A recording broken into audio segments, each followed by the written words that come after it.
A light news week doesn't mean the top 5 gets forgotten. Quite the contrary, actually, especially when I have a big announcement to make like I do today. And what is that big announcement? I'm not going to make you wait to the end of the episode or anything like that. Let's hit it from the very top. This Saturday, you can join me on Big Up, as I've been announcing all season long. I've been on Big Up with those watchalongs. Well, this Saturday, if you join me on Big Up for the watchalong against Las Palmas, you are eligible to win $500 in a lucky draw to be announced on Tuesday. Again, that's $500. And this is really simple for you. No money, anything like that. To be eligible, all you have to do is have an account on Big Up, be a member of a community like mine on Big Up, and join a live stream for at least 5 minutes this weekend. So that's just 5 minutes of hearing me with an account as a member of my community. That's it. That's not too hard at all. So again, join me this Saturday against Las Palmas for the watch-along for a chance to win $500. That's it. That's the big announcement. Really simple. So tomorrow against Las Palmas, join me for the watch-along on Big Up, and you're good to go. In the meantime, welcome to episode 661 of the Barcelona podcast, brought to you by the Blue Wire Podcast Network. I am Dan Hilton, and even in a slow news week, there is still enough little stuff to talk about. And, you know, while I don't do those big shows with guests as often as I used to, I still do talk to people. But while I don't do those as often, there is still enough little stuff to do a full show that I don't want to wait and try to jam into a 5 headline somewhere. So let's dive into the top 5 news stories of the week with a few extra at the end there. The first piece of news to talk about is Lamine Yamal confirms his future. Now, I don't think this is really a breaking news piece of story at all about any contract extension yet to be signed or anything like that. But in an interview earlier this week with Mundo Deportivo, Lamine Yamal did pretty candidly, in ways he doesn't necessarily do, come out and talked about his future at Barcelona. I, for one, very much like Lamine Yamal, am not worried about his future at the club. He will be signing an extension on his contract sooner than later. We do pretty much know that to be confirmed. The only thing I'm really worried about is what the number is on that extension, and will that allow the club to afford him on the wage bill in the future? I'm not worried about Lamine Yamal's contract at 18. I'm worried about what it's going to look like when he's 28. Because if he continues to ascend the way he is as a player and a superstar and somebody that all these kids look up to in world football, he's going to continue to cost more and more as time goes on. Those are problems, though, for the distant future, and who knows where I'll be with this podcast in 10 years from now, so maybe not any of our problems, because in the short term, Lamine Yamal is certainly committed. Talking to Fernando Polo and Fernan Martinez of Mundo Deportivo, the 17-year-old did speak on a number of different topics, but there really are only 2 that I want to focus on and consider, because as you know, when you watch the watch-alongs on Big Up, you know I find it pretty exhausting to keep litigating referee calls once I finish my 5 headlines from the match. And Lamine Yamal, while his answers were pretty diplomatic, kind of pantomime that as well, that the refs, they make the decisions they do, and you have to just play through it. Firstly, speaking of his future, Lamine Yamal said, "I think no one doubts how much I love this club as a Barca fan. Since I made my debut, I've said it, and I think everything will be resolved in the end. If both sides want something to happen, it will happen. But I think no one can doubt my feelings for this club." With his interview, I do think he's being really genuine here. His agent, Jorge Mendes, as good as he is about getting his clients big paydays, he also has a good working relationship with Barcelona, representing so many of the upcoming stars for the club, including Alejandro Balde and Guy Fernandez, among others. And I do honestly believe that both sides know that keeping Lamine Yamal at FC Barcelona is best for both the player and the club for at least this next extension. And then the secondary topic, speaking about the criticism he received for being quote unquote selfish. Yes, I hear everything, but look at Vinicius. It happens to him too. But he scored in the Champions League. We are players who, if we don't score in the Liga but do in the Champions League, it means we are doing well. It's nonsense. When I score, they'll say I don't provide assists. In my case, as long as the team wins and we stay first in the Liga, I'm happy. Everything will come. And again, pantomiming something I said on Monday on the watch song against Rayo. I totally agree with his assessment of his own selfishness, and I'd say lack thereof. At this age, Messi was still transitioning to the first team. I'll remind you of that. And I'll also remind you, in the case of Messi, as a youth player, coaches in the academy were worried that he wasn't passing the ball enough and waiting too long to release the ball to teammates. But instead of trying to change him, they trusted what their eyes saw, and that part of his game would develop. And obviously, it did. Lamine Yamal is kind of the opposite in that he's willing to get that pass. And now, for the first time in his career, he seems to be wanting to shoot on goal a bit more and call his own number and be a bit more selfish. I do remind you again, he is so young. And the fact that he still does 3 to 4 things every match that make you say, wow, even in games when he's being criticized, I'm going to relax on any idea of him being selfish. This is merely part of the process. And listen, I don't think this part of the process is going to get in the way of Barcelona winning any trophies this season. Lamine Yamal is going to be one of the reasons why Barcelona are holding trophies, not the inverse. So I'm not worried about him being selfish or taking too many shots or anything like that. This kid does 3 or 4 things that make Barcelona a team that can win it all in every single match. Our second piece of news is about Vitor Roque's future. This is something that I keep going back to in the last few weeks, which means, as I always say, when there's smoke, there's fire, and there's definitely things very much heating up with these Palmeiras rumors with Vitor Roque. Against Ghent in the Europa League yesterday, Vitor Roque started the match and was sent off in the 82nd minute after receiving a direct red card. That doesn't really affect his future at all. Real Betis seem to like what they have from him. And Palmeiras, though, seem to be going on the offensive. We know they sold Endrick to Real Madrid, Vitor Roque to Man City, and Luis Guilherme to West Ham. And while they did buy some other players, including Paulinho, not that one, and Facundo Torres from Orlando City in MLS, they're still sitting on 70 plus million euros of profit that they made from those transfers. So they do have some money to burn, and maybe bringing a Brazilian star in to kind of be your poster child might help you quite a bit. Due to the Brazilian transfer window, Palmeiras is directly contacting Barcelona and Real Madrid to try to finalize an immediate transfer. While a permanent deal is said to be on the table, Barca is open to selling, but Real Betis is still kind of 50-50 on it. Palmeiras are offering Barcelona $25 million for 80% of Vitor Roque's rights, which is the same amount that Barcelona had agreed upon with Betis if they decide to keep him permanently at the end of the season, which I think I've mentioned before, Real Betis not the most flushed with cash at the moment, so I wouldn't expect them to be able to afford Vitor Roque in the current circumstance they're at. And earlier this week, Betis' sporting director did come out and say that, yes, Barca had contacted them regarding Vitor Roque and selling him onto Palmeiras, but it seems like the top brass at Real Betis and the coach in Manuel Pellegrini want to keep Vitor Roque around. He's happy at Betis right now. He seems to be improving. Honestly, I think he is. But the idea of playing in the Club World Cup with Palmeiras does also seem to be something that Vitor Roque is weighing out. What this means for Barcelona is I think they will unfortunately take a little bit of loss. Now, I am skeptical about Deco and the way this deal was made. So maybe Deco, as far as commissions, all those other things, remember he was a former agent, the things that Deco takes home, maybe he doesn't take a loss, but it seems like the club and their books will be taking a loss on Vitor Roque, which is unfortunate that the club is already giving up on a 20-year-old Brazilian striker. Does he seem like the player that's ever going to hit 25 goals in a season? Maybe not. And will he ever be equal to the number that they spent for him?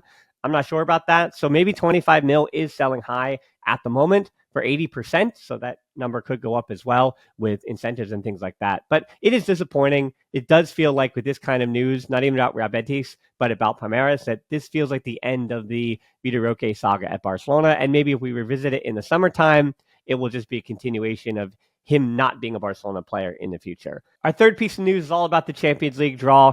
It is Benfica again. It's not PSG, a rematch from last season. That would have to come in the final. But no, it is Benfica and Barcelona in the round of 16, which I think based on the earlier matchup this season, it is anybody's game, yes, but Barcelona should feel like due to the errors that Chesney made in that contest, and even some of the results that Benfica have had in the last few months, this should be Barcelona's to be able to move on to the next round.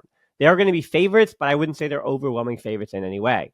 And honestly, throughout these Champions League draws, even with Liverpool and PSG, I don't think anyone really truly feels like a favorite on either side of the bracket, even though Barcelona, you could argue, probably have the more favorable way when it comes to the 3 Spanish sides ultimately into the final. Barcelona, as I said, face Benfica in the round of 16. If the club gets by Benfica, Barcelona then meet the winner of Lille versus Dortmund in the quarterfinals. Dortmund, a team that they also narrowly beat in the quarterfinals, remember Ferran Torres being the hero in that one. And then I don't want to look too far ahead, but a potential semifinal opponent includes the winner of Bayern Munich versus Leverkusen against Feyenoord versus Inter Milan. So I do push back a little bit about that Bayern Munich, Leverkusen. I mean, whoever comes out of that one, same thing with Inter. Those are all really, really dangerous teams. I don't think there is an easy side of the bracket at all. I don't know. I kind of push back on that. I do think the one counter argument is that Barcelona do avoid the 2 tournament favorites. After watching what Real Madrid did to Man City, I'm not sure if it says more about Real Madrid in the Champions League or Man City in their current form that they're in. But you have to say because of Real Madrid and their belief in the Champions League, they and Liverpool are the favorites here, with Barcelona being third because they did finish second in the group phase. And I do think that Barcelona have the horses this season and the talent and all those different things to be a contender for the Champions League. You never know in that competition. So I do think that Barcelona is one of the favorites, but they do avoid who I believe to be the 2 favorites on the other side of the bracket. So yeah, I think that's why you call it a favorable draw. Barcelona will then also play the second leg of the round of 16 against Benfica at home. They will then also play the second leg, if they move on, of both the quarterfinals and the semifinals away from home as well. March 5th, March 11th, those are the 2 dates a week apart for the Benfica matchups away and home. On the other side of the bracket, as I said, you got PSG, Liverpool, and then Real Madrid, Atletico Madrid. Boy, oh boy, I'm glad that Barcelona don't have to take part in any of those. And especially for Atletico Madrid and Real Madrid, this could very well change the outlook of the Liga table.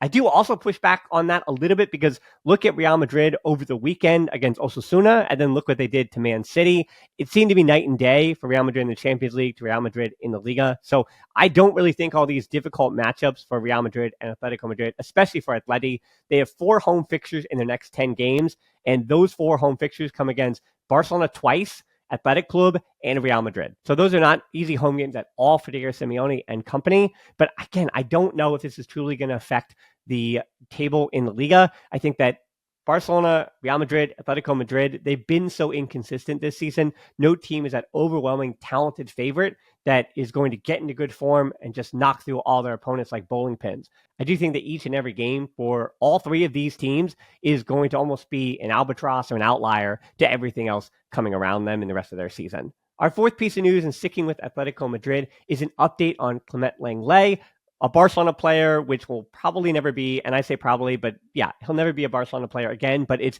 when will Barcelona get him ultimately off their books? When will he no longer be a Barcelona player as a parent club? Atletico does plan to negotiate with Barcelona over Lenglet at season's end, aiming to sign him permanently. And that is something that Barcelona should obviously be open to.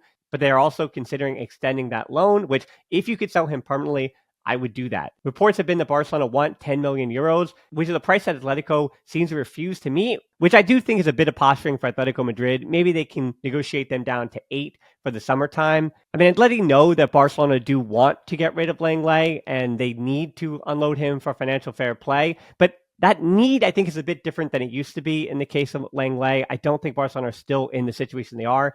Yes, negotiations might be more difficult now because Atletico Madrid did fight so hard to make the Dani Olmo and Pau Victor stuff difficult. But again, I think this is all just a little bit of posturing between the clubs.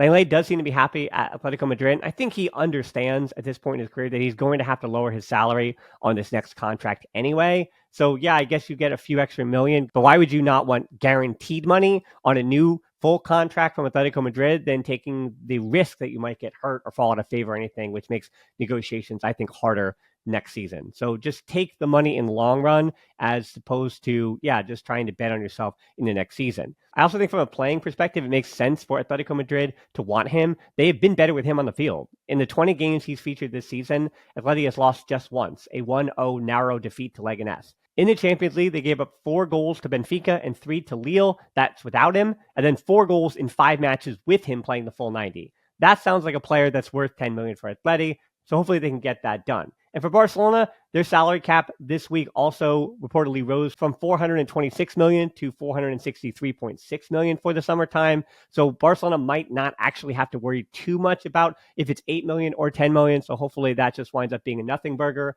And we can say, Clement Lenglet, welcome to Atletico Madrid permanently come the summertime.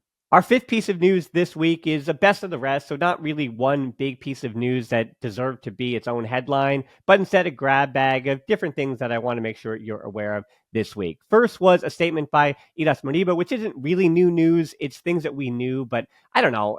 People were kind of dumping on Ilaix Moriba for leaving for money when he was 20 years old from Barcelona the way he was, when at this point in his career, he's still just 22, but he did at 19, 20 have the opportunity to play at FC Barcelona. Ronald Koeman was giving him not only his first team debut, but also actual minutes for the club. But he decides to leave, goes to RB Leipzig for a little bit of a payday. He's now on loan at Celta de Vigo, which I do think they will probably try to make him permanent. And I wouldn't see why he wouldn't want to stay. He's been good for them. But he admitted this week that, quote, I made a mistake leaving Barca. I was very young. I had a lot of pressure. I thought it was all over. Luckily, I'm happy at Celta now. And while, again, people pile on him, who knows if he did have a future there. Remember, Gavi was coming right behind him on his heels, so maybe he would have lost his place the next season anyway, and it would have been difficult for him. So maybe then he's going out on loans from Barcelona instead of going on loans to RB Leipzig. We don't know how that would have played out. And when he does say pressure, I think that pressure was to make that money up front. What do I always say? Get your bag. And very much like Xavi said, if you don't fully want to play at Barcelona, well, then there might be another player who does. So get your opportunities elsewhere and find your bag elsewhere. I'm not too upset with at least Moriba. I don't think he's ever going to reach the heights as a player to be quality to return to Barcelona, but hey, crazier things have happened. And I think for a player like that who regrets this kind of mistake, the club would want to welcome him back with open arms. I think they should do that. Next little thing here is Messi is still Messi. So a former teammate of Ilaix Moriba, or I guess I should say Messi's former teammate, Ilaix Moriba, is probably a better way to say that. With the MLS regular season starting this weekend, it is a great time to remind you that Messi, while he's not a Barcelona player, he is still Messi. In 40 games with Inter Miami, he has scored 35 goals and provided 25 assists. And I know most people who are watching me don't watch MLS, especially like I do, but it's a reminder that Barcelona fans and Messi will always have that bond. And I hope and remind you, as someone who watches MLS, please just enjoy him regardless of a jersey he's wearing. Even this week in the CONCACAF Champions League against Sporting KC, where he scored the only goal in the coldest game he's ever played in his career. That was 6 degrees Fahrenheit or negative 14 degrees Celsius, which felt like negative 9 degrees Fahrenheit and negative 23 degrees Celsius. He was still doing Messi things, even at 37. Do not take legends for granted. I tell you this, even with future potential legends in Pedri and Lamine Yamal, Kubarsi, when you have good players and they play for the teams you enjoy, do not take them for granted. I try to do that myself. Take each day, day by day. And I know this is not necessarily talking about football anymore, but just try to soak in that moment. Enjoy it because football is meant to be entertainment. And Messi is some of the best entertainment that I've had in my life. So do enjoy Messi, regardless of which jersey he is wearing. Jumping down to the youth ranks now, Xavi Espart trained with the first team, and Torrents may have the club not looking at other left backs because he's going to be signing a contract extension, and they could see him as a potential backup left back for the future. So for Xavi Espart, the reason why I say this is kind of news, yes, there are young players who regularly train with the first team, but Xavi Espart was one of those players I've compared him with Sergio Roberto because, yes, he plays defensive midfielder. He also plays as a right back. And between the UEFA Youth League and some appearances for Barca Athletic, he's a player that has surprised me. I didn't really have him as somebody that was going to be pushing into Barca Athletic the way he is. And he's kind of being a standout player in the academy here in the last 2-3 months. So I just want to put him on everybody's radar. He's not somebody that I ever put in that top pantheon of players that I almost guarantee will at least make first team debuts and be around the first team in some dynamic. But he's slowly inching his way into being in that conversation because while he is versatile, he's also very trustworthy. It's one thing to be able to play multiple positions, but it's another thing to be trusted and to stand out in those positions. So he has tremendous defensive instinct, certainly. He plays the ball, and he, very much like Casado, doesn't do anything flashy, but so often plays the right ball. He's a smart player, and there's always a place for smart players, especially in first-team training, where you can assume that that youngster who makes good decisions is not going to bring down the level of first-team competition in training very much. And as for hopefully Torrents, I do expect a contract extension to be announced for him in the coming days or weeks. 18-year-old left back playing with the U19s or Juvenil A. I do expect him now to make the jump, especially if he signs that extension with Barca Athletic, kind of as an incentive to sign that deal. And for the second half of the season, I do expect Albert Sanchez to be relying on him a bit more, especially since he seems to, that being Albert Sanchez, have lost trust in David Aduro, the Ghanaian left back who came over in January. I guess he doesn't really trust him yet. And to that point, Adoro has also been playing in the UEFA Youth League and some with the U19. So he isn't necessarily supposed to be starting for Barca Athletic just yet. So be patient on Adoro. These January transfers for players that do not speak the language, I always tell you, are very, very difficult, regardless of if other Ghanaian players have also joined him. This is a really tough move for him. So always be very patient with African or South American or Asian talents that come at that age and into a completely new country, a new dynamic, a new language, all those different things. Be patient on those kids. And then our last thing before we go, let's talk Dani Olmo. Like Pedri, he had a genetic study done in research laboratories in Baltimore, and it seems like there are positive results as to how they're going to go forward. And Kevin Williams, I got to shout out Kevin Williams, friend of the show for a long, long time from Barcelona Football Blog. He's been ringing this bell for as long as I've known of him, which is close to 15 years at this point, about how each individual player, going back to Dembele and whoever it may be, each individual player needs to understand individually what their body needs to prevent injuries and to have prolonged positive performances. And we've seen that Pedri being young wasn't necessarily just what worked for him. He had to do other things, and he's had to work with other variables to get the best physically out of him. And Dani Olmo, a player that's often been injured in his career, and maybe Araujo is the next one on this list. Maybe Christensen could also be another player on this list. These players that are often injured, there might be, as sciences continue to improve, a path forward for them to have individual systems for their own bodies and understanding to keep them injury-free. That would be great for Barcelona, and I think the game at large, to keep players healthier, especially if FIFA is going to continue to tack on more and more and more and more and more games. Well, the most important game, though, for you is tomorrow, the one against Las Palmas at 3 p.m. East Coast time. Remember, if you're still with me, I think you were probably paying attention at the beginning, but I will remind you, one lucky person on all the big up streams, so not just us, but Liverpool, Man City, all the different streams, one person on Big Up will win $500, and it could be you in a lucky draw, where the winner will be announced on Tuesday. All you have to do, you don't have to give me any money of any kind. You just have an account on Big Up, you be a member of my community on Big Up, and you join a live stream for at least 5 minutes this weekend. That is all you have to do. The stream is already ready. It's down in the descriptions or the show notes. So put it on your calendar. You know when the game is happening, you want to be hearing my voice at the same time. Even if you're watching in a Pena, or even if you're watching with somebody else, just put me on your phone or something like that so that you are eligible for this draw. It is just $500. That is all that it is. So I do hope you join me for that one again, 3 p.m. tomorrow on Big Up for the Watch Long. Subscribe to the channel. Give a like. Leave a comment. Follow me on the podcast apps with a good rating. Patreon as low as $3. That's another way to directly help me. And as always, until next time, Voice of Barca.